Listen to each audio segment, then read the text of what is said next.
Good morning, guys. You multiplied. All right. 2 Chronicles chapter 25. 2 Chronicles 25. We're picking up our narrative closely with where we left off with Joash, the boy king in the southern kingdom. His reign was characterized by godliness as long as Jehoiada the priest was alive. And then once the priest died, he fell off into idolatry, even killing the prophet Zechariah. And Joash was assassinated by conspiracy. So that's the southern kingdom. Up in the northern kingdom, we've left off with another Joash, or Jehoash, who we summarized his reign last week in Kings. But he had, even after that summary of his life and that his son reigned, it still kind of looked into some of the episodes of his life in the next couple chapters in Kings, namely with his interactions with Elisha, right as Elisha dies. And Joash, the northern king, will be interacting with our king in the south today as well. So we come to Amaziah in 2 Kings chapter 25. Amaziah is the son of Joash, the boy king in the south. He has stepped into the throne after Joash's assassination. And just again to emphasize what's going on in the southern kingdom, despite the fact that it was a conspiracy that took Joash out, the line stays with the Davidic kings because the dynasty is stable in the southern kingdom because of God's covenant promises, while the dynasty is just kind of cycle through up in the northern kingdom. So apparently, reading between the lines, the assassins perhaps didn't have a problem with Amaziah. They were upset with Joash and took him out. Or maybe he had good defenses, or we don't really know. But Amaziah at this time is the son stepping into the throne even after his father is assassinated. The dynasty stays. And Amaziah's reign is one that is mixed as far as righteousness. So if I could get somebody to read for me just the first four verses, 25, 1 through 4. 2 Chronicles 25. I'm in the wrong book over here. 2 Chronicles 25, 1 through 4.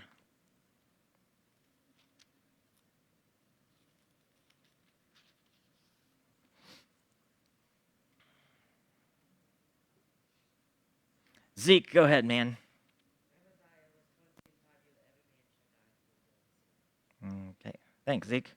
All right, so we get right away in this intro to Amaziah, again, that he has a mixed reign as far as his righteousness. He is described as doing what is right with the caveat, but not with a whole heart. Okay. 2 Kings describes him as doing what was right in the eyes of the Lord, but not like David, his father. Which, if you think about it, and if you think of how the other kings have been described, that's sort of a perfect middle-of-the-road description for a king who has a mixed reputation, because most of the kings, if they're evil, they're going to be evil like Jeroboam, because he's like the epitome of the evil kings. He's the one who started everybody off on the wrong foot. So he's evil like Jeroboam. And if a king is righteous, it will be he did right like David had done. And this is obviously the southern kingdom, so Jeroboam's not quite in view. But it's just like he did right, but instead of right like David, it's right but not like David. He didn't follow after the Lord with his whole heart. To his credit, he put to death the conspirators that killed his father Joash, and further to his credit, he obeyed God's law by not punishing their descendants. We see that in verse number 4, that as he struck down the conspirators, he did not put their children to death, and it's even spelled out here according to what was written in the law in the book of Moses. And that springs from Deuteronomy 25:16, which we don't need to go there because it's essentially these same words, that the children shouldn't be put to death for the sins of their fathers. And in that chapter there in Deuteronomy 25, there's a number of these important matters of justice, such as requirements that you pay your employees in a proper manner. At that time, it was pay them on the same day, so they actually get their check in a quick manner, so they can buy their food or whatever. You can take care of your employees quickly. There's discussion of equal and fair justice, regardless of whether you're wealthy or poor or a foreigner or whatever. You need to have the same standard for righteous judgment in the land. There's discussion of caring for widows and orphans. And so just these sort of basic principles of criminal justice as well as caring for those who are poorer. And this would be a point of criminal justice, that if a father commits a sin, that the father be held personally accountable for it, and not the children of that father. Fathers shall not die because of the sins of their children, nor children die for their fathers. So just this sort of basic principle of criminal justice, that a person be held accountable for their own sins and not for the sins of others, which is not a popular standard even in our day. This chapter, this whole chapter goes on to demonstrate that middle-of-the-road, righteous but not like David nature of Amaziah's reign. And it does it by laying out these two main episodes where in the first episode there is the king Amaziah, interaction with a prophet. There's a conflict or a war. And in the first episode is carried out in a righteous, godly way, seeking the Lord, listening to his commands. Victory. And then the very next couple verses, there's another prophet speaking to Amaziah. There's a conflict with somebody, and there's disobedience and defeat. So these two kind of parallel episodes, these wars that take place that have a contrasting nature, just like Amaziah, who was righteous but not like David, or righteous in the sight of the Lord but not with a whole heart. In both episodes, Amaziah is confronted by one of God's prophets, and his response to God's word is largely the indicator about how the war is going to pan out once it takes place. And there's a war in both episodes. So the first episode, would someone read this for me? This is verse 5 all the way through verse 13. Could somebody read that for me? I know one of you guys had your hand up right when I called on Zeke. Who was that? Bert, right? 2 Chronicles 25, 5 through 13.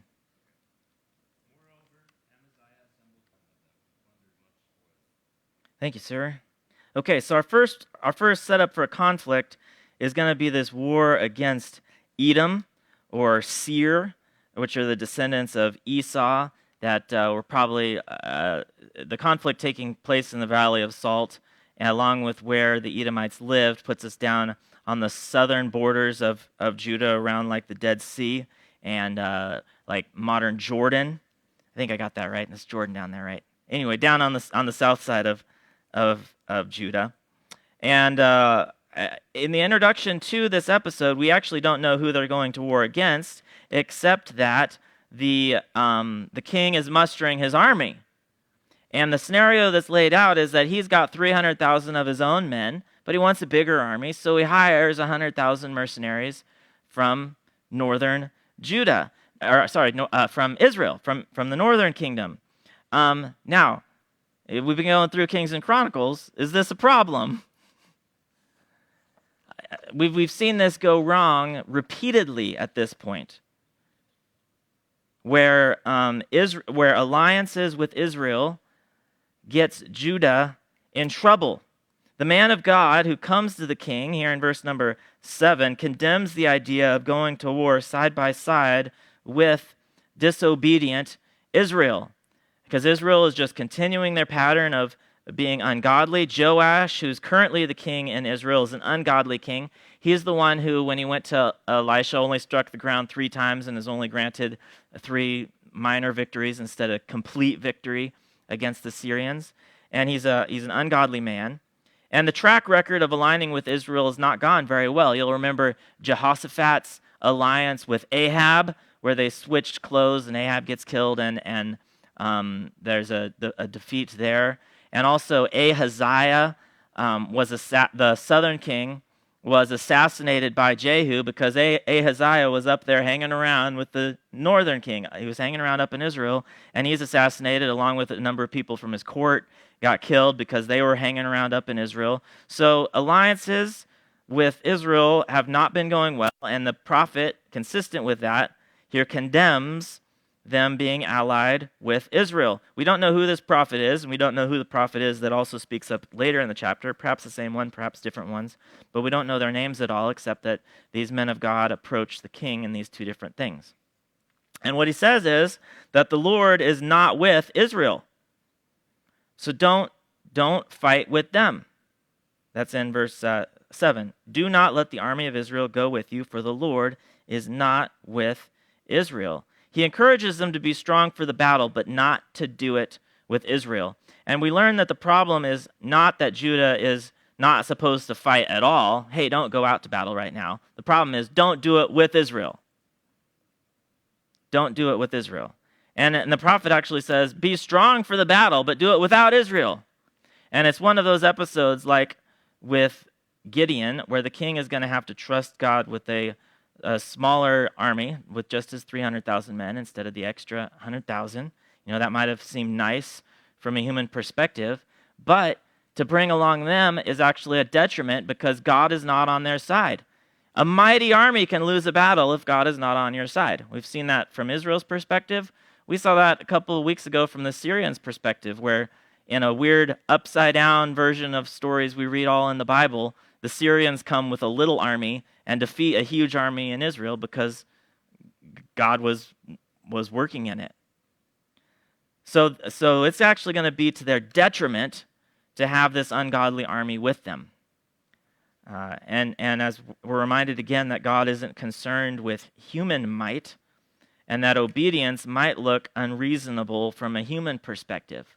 We do the math on battles and say bigger armies are better.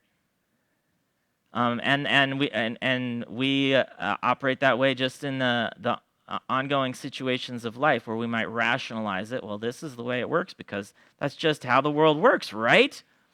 Where we think we have some strategy for life, but if it's not obedience, then it's not going to be successful. And obedience to God might not look totally reasonable from a human perspective.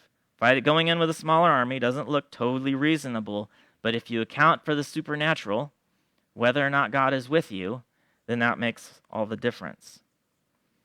What's Amaziah's concern to listening to the prophet? It's there in the text. It's kind of funny.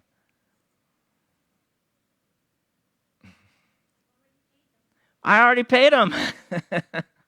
I already paid him. And the answer the prophet gives is, write it off. The Lord can provide better things for you. He can give you more than what you just paid out.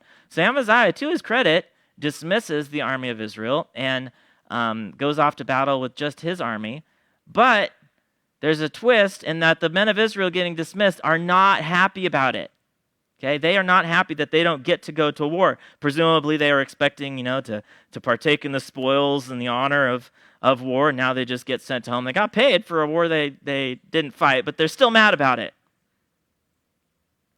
And unfortunately, on their way home, this angry northern army raids all of these southern cities on the way up and kills a great number of people in verse 13 and takes a bunch of spoil out of Judah. But in the meantime, Amaziah, with God on his side, goes out in verse 11 and is victorious against the Edomites, or the men of Seir. So much so that they capture 10,000 of them alive and then throw them off a cliff, and they're dashed to pieces. Okay, it's brutal, but they're victorious. So here we have the first episode where the king is submissive to the Lord and obedient and gets a victory, and yet the elements of that story actually are the setup to the next story. Because in this first episode, at the end of it, we have angry Israel, that they got sent home, against Judah that has seen the Lord providing for them and taking care of them. And then, furthermore in the setup, verse number 14, after Amaziah came from striking down the Edomites, he brought the gods of the men of Seir and set them up as his gods and worshiped them, making offerings to them. So it's this sad twist of an ironic twist, because the true God has just given them victory, and now they take the Edomite gods to worship, and betrayal to the true and living God, that they would be worshiping these Edomite gods, and it provokes the anger of Yahweh, and this sets up the next conflict, which parallels and contrasts with this first one. So I'll take another person to read for me, 14 through 24. Drew, you want to get that one? 14 through 24.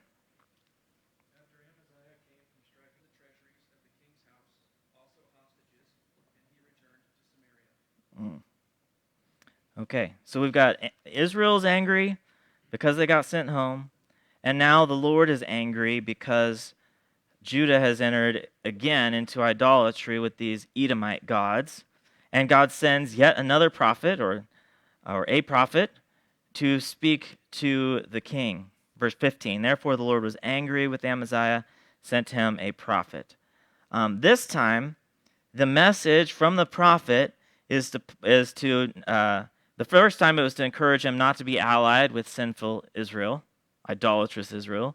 Now it's to not be involved in this idolatry in the first place, and to point out the betrayal and really the futility of this idolatry. Why would you worship gods who weren't able to deliver their own people?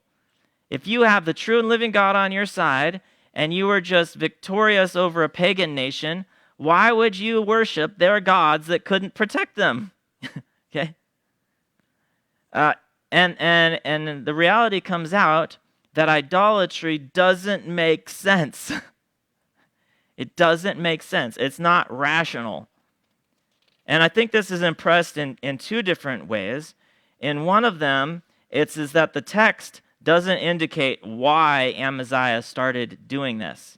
It doesn't say, so Amaziah saw these idols and said to himself, here's my rationale for why to worship these idols. There's no explanation whatsoever.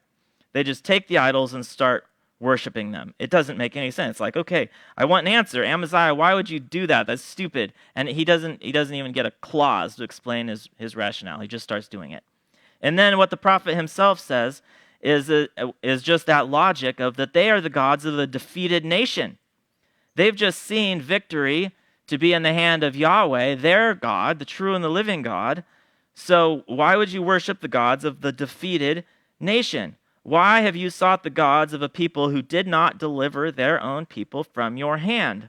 It's stupid, okay? This doesn't make any sense. And it's just, it reminds us of that reality that sin is stupid, and that a lot of times it doesn't have a rationale. And even if we can come up with a rationale, it's never a good one. There's never a good rationale for sin. Think about that in your own life. I'm sure if you reflect on your own failures, it's easy to look backwards and go, that was stupid. It's one of the things we often say about our youth. The thing I did when I was 18, that was stupid, because now we look at it with more clear eyes. And yet the same reality stands for any sin that we engage in. If we were to step back and look at it objectively with clear eyes, you would say, that's stupid. I totally understand how that can lead to terrible consequences. I can totally understand how that disgraces God's holiness. So why did I do it? Well, it doesn't make sense because sin is stupid. It's foolish. It's an indictment to our hearts that we do stupid things all the time. Foolish. They really genuinely don't make sense. The other thing is we can do that when we look back on ourselves. Okay, the thing I did in the past was dumb, or the thing I did yesterday was dumb. So it doesn't have to be that far away, right? The other thing that we can do is we are often, it's easier to observe and to see the consequences of foolishness in other people. Like if you're doing that thing that you think is smart, I can tell it's not going to work out very well because, again, we have that sort of clarity of being outside of it. We can see it in other people's lives. And I'll just make application of that. The foolishness, the irrationality of sin is part of why we have to actually be involved in one another so that I'm not just trusting my own eyes and wisdom to discern my own ways, because I will choose the stupid thing. That's part of why we have to lovingly confront sin when we see it in others, Galatians 6 style, when you see a brother overtaken in a fault, to restore that entangled brother, because sin is stupid. The person on the inside doesn't feel like it's stupid, but hopefully you can observe with God's help from the outside, that's foolish, and I actually love you enough to not just want you to hang out in that dangerous power of sin, the entanglements of it.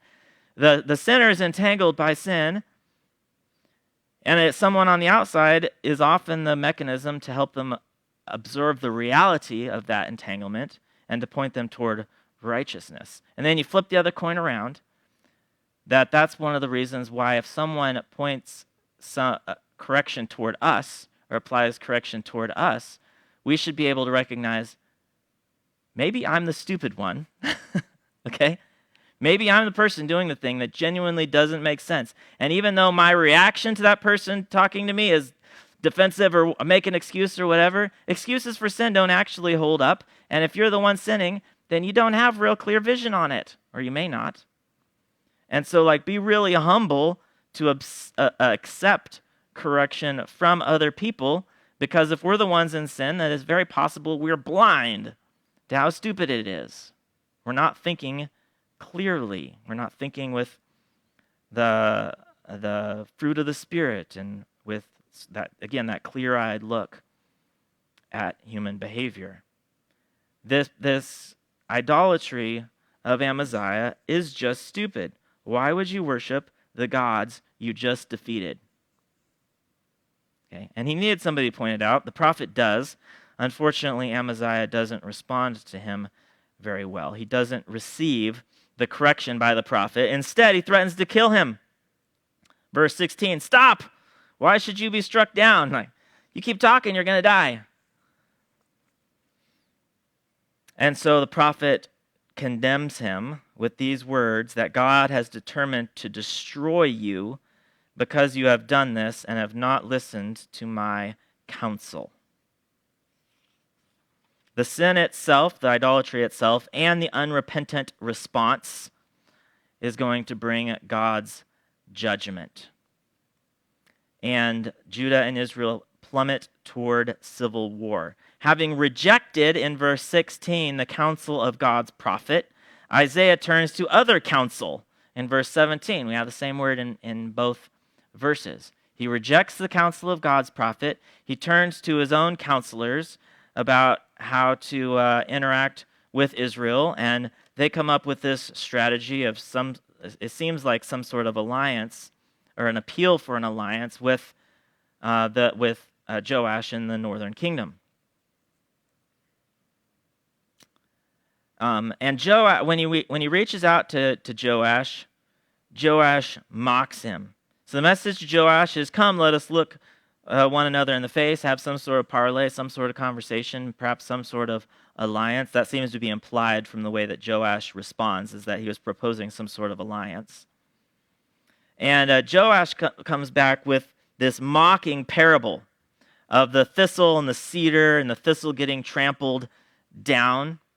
And it's saying essentially, who are you, puny little thistle, to come up to me, a mighty cedar, and to try to enter into a marriage alliance with me when you're nothing? You'll get trampled down by a beast. And he says, you think too highly of yourself. You are just victorious over Edom. Now you've got a big head, but I'm not interested in an alliance with you or in talking to you. I have no interest in an audience with you. And Amaziah doesn't listen, verse 20. And interestingly, the reason why he doesn't listen is because his destination is fixed. God has already said, you're going to get judged for your sin. And so it was of God that he not listen to the king in the north, so that he would continue on that trajectory toward judgment that God had determined for him. Amaziah would not listen, for it was of God, in order that he might give him into the hand of their enemies, because they had sought the gods of Edom. God is going to judge him for his idolatry, and the way that is going to happen is by this conflict and this stubbornness toward the northern king. And so there's a war. Joash and Amaziah face one another. They fight. Judah is totally defeated. The men flee. Amaziah is captured. Jerusalem is a major chunk of the wall is broken down, and the temple itself is raided of all of its gold and silver. Okay, overwhelming and humiliating defeat. They just completely lose as a judgment from God for their idolatry. So again, 2 episodes that are just so parallel of this middle-of-the-road king who wasn't faithful in walking after the Lord with his whole heart. The first one, the prophet talks to him. He does the right thing. They win. The second one, the prophet talks to him about his idolatry. He's unrepentant. God brings the judgment that he had promised. And the mechanisms that cause that judgment are fixed by God. They're of God to accomplish God's purposes in judging him. It's a sad state of affairs. You don't read about the middle-of-the-road king like this and be like, he was a half-decent guy. The middle of the road ends up actually sounding pretty nasty, pretty bitter. Just to finish up this chapter real quick, we have in 25 through 28 sort of those typical concluding formulas of the kings. Amaziah, the son of Joash, king of Judah, lived 15 years after the death of Joash, the son of Jehoahaz, king of Israel. Now the rest of the deeds of Amaziah, from first to last, are they not written in the book of the kings of Judah and Israel? From the time when he turned away from the Lord, they made a conspiracy against him in Jerusalem, and he fled to Lachish. But they sent after him to Lachish and put him to death there. And they brought him upon horses, and he was buried with his fathers in the city of David. So that sums up Amaziah's reign. And like his father, he's killed in another conspiracy. Briefly, I want to turn back to 2 Kings chapter 14. This is the parallel passage in Kings. It's much shorter, but the end of the chapter gives us some info on Israel at the time. So in 2 Kings 14, verse 23, we're back in Israel, the northern kingdom. And the king here is Jeroboam the second. We already had the death formula for Joash back in chapter 13. Although Joash pops up in the episodes in 2 Kings 13 and in what we just read over there in Chronicles. But his reign has already been summarized and tied up in the narrative back in chapter 13, verse 13. Joash is buried, and his son Jeroboam ascends to the throne, verse 23. We'll read the rest of the chapter here in 2 Kings. In the 15th year of Amaziah, the son of Joash, king of Judah, Jeroboam, the son of Joash, king of Israel, began to reign in Samaria, and he reigned 41 years. He did what was evil in the sight of the Lord. He did not depart from all the sins of Jeroboam, the son of Nebat, which he made Israel to sin. He restored the border of Israel from Lebo-Hamath as far as the Sea of Arabah, according to the word of the Lord, the God of Israel, which he spoke by his servant Jonah, the son of Amittai, the prophet, who was from Gath-Hepher. For the Lord saw that the affliction of Israel was very bitter, for there was none left, bond or free, and there was none to help Israel. But the Lord had not said that he would blot out the name of Israel from under heaven, so he saved them by the hand of Jeroboam the son of Joash. Now the rest of the acts of Jeroboam and all that he did, and his might, how he fought and how he restored Damascus and Hamath to Judah and Israel, are they not written in the book of the Chronicles of the kings of Israel? And Jeroboam slept with his fathers, the kings of Israel, and Zechariah his son reigned in his stead. Jeroboam here is Jeroboam the second, and he has no relation to the original Jeroboam, who was the first king of the northern kingdom, because the dynasties have cycled over to different families. He's not a descendant of the original Jeroboam. It's a completely different dynasty. But you can imagine that to Israel, the original Jeroboam, even though he was super ungodly, in their eyes, probably was a revered national hero, and it wouldn't have been strange at all to name somebody Jeroboam. It's like naming him George Washington. Like he would have been a highly regarded figure. And Jeroboam the second was evil. That's how his reign is summarized. And yet, his wars are actually successful in holding and actually pushing back against some of the invaders and restoring some of the cities that they had regained.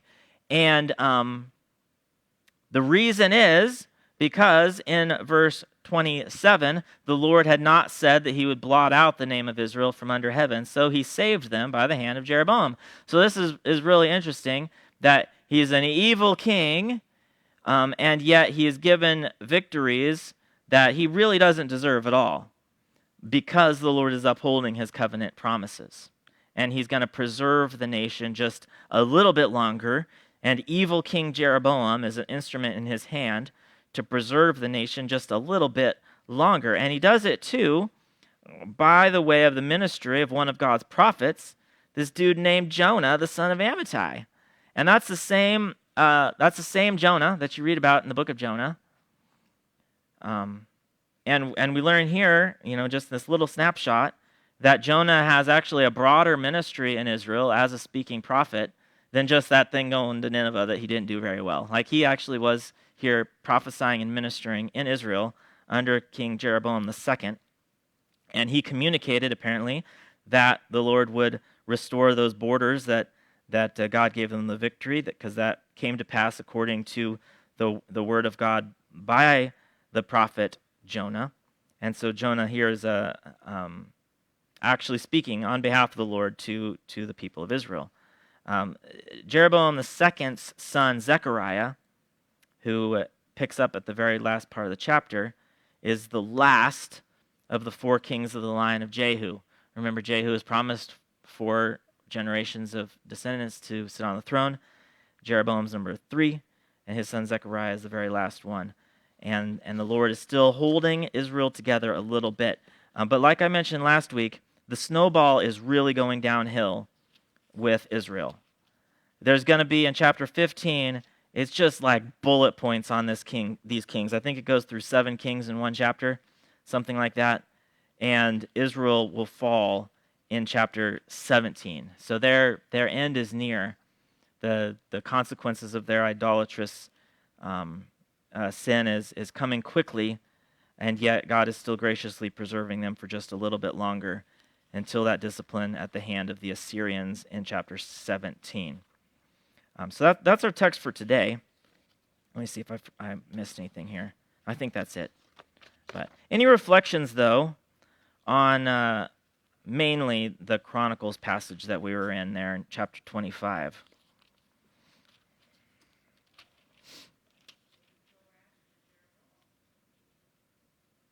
Joash. Yeah. In 2 Chronicles 25, it's Joash. Jeroboam II. I'm pretty confident all that we know about Jeroboam II is these handful of verses we just read in 2 Kings. So yeah, it's Joash. Joash, the king in the north, defeats Amaziah, the son of the other Joash. Yes, sir.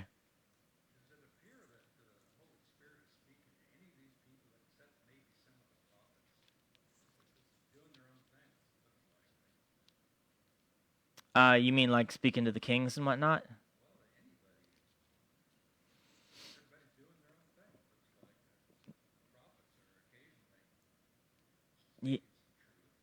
Yeah. One of the things about the prophets is that, like the Elijah and Elisha narratives remind us that there's actually a lot of prophets. That's one of the things that struck me in teaching through it a little slower, is I was familiar with the idea of the sons of the prophets, But you kind of wonder, like, if they're the preacher boys who are, the sons of the prophets still learning, like, how much actual prophecy did they do? But as we're going through a lot of these previous kings, there's a lot of unnamed prophets or minor prophets, not in the sense of the minor prophets of the books of the Bible, but lesser prophets who are interacting with the king, speaking true things. So there's no indication that there was ever just one prophet, which we might kind of start to think that way. Like, if Elisha's the prophet, he's the only one. It was just not the case. Even during Elisha's reign, there were a lot of other prophets interacting with the kings. And Jonah, as he's speaking in Israel, it's not as though he's just the only prophet. There were probably other men too. And in this southern kingdom, what we just covered mostly today, it seems like there's at least two. The prophets aren't named, but it also doesn't say, so the same prophet came back. It sounds like two separate prophets talking to Amaziah. So they didn't lack for men of God who could speak the truth. I don't know if that gets close to what you're talking about. Yeah. The king would most often seek the Lord by going and asking a prophet. We want to find out what God wants us to do, go talk to the prophet. It wasn't an expectation that God would speak directly to the king most times.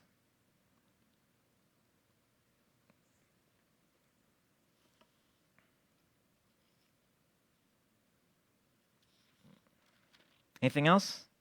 Yes, sir. Yep.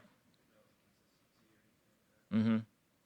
There's one of the times, I don't know if it's where we covered today or if it's coming up, where there's the language of, it was so, just exactly like in the creation narrative.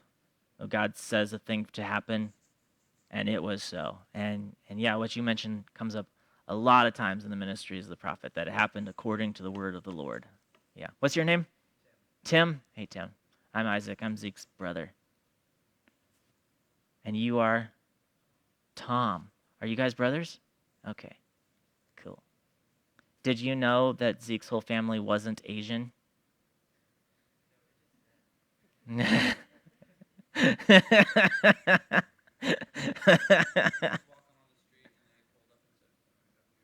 Okay. Cool. Okay. All right. I was asking the other guys the other night. So did Zeke tell you he was adopted, or were you just expecting all his family to be Asians, and then surprise, here we are? I guess Bert kind of didn't know. Okay. So, my brother Zeke brought a bunch of guys from Frontier over the weekend. All right, let's close and we'll get some coffee. Our God, I think we see here the consequences of a king not following after the Lord with his own heart, and it's not a half credit. And we know that you've called us to walk with you and our whole lives to be lives that show that we are your disciples. So instruct us in that. Thank you for your sovereignty in these circumstances, both in fulfilling the word of the prophet and also working events out according to your bigger purposes, you being all wise. And we praise you for that.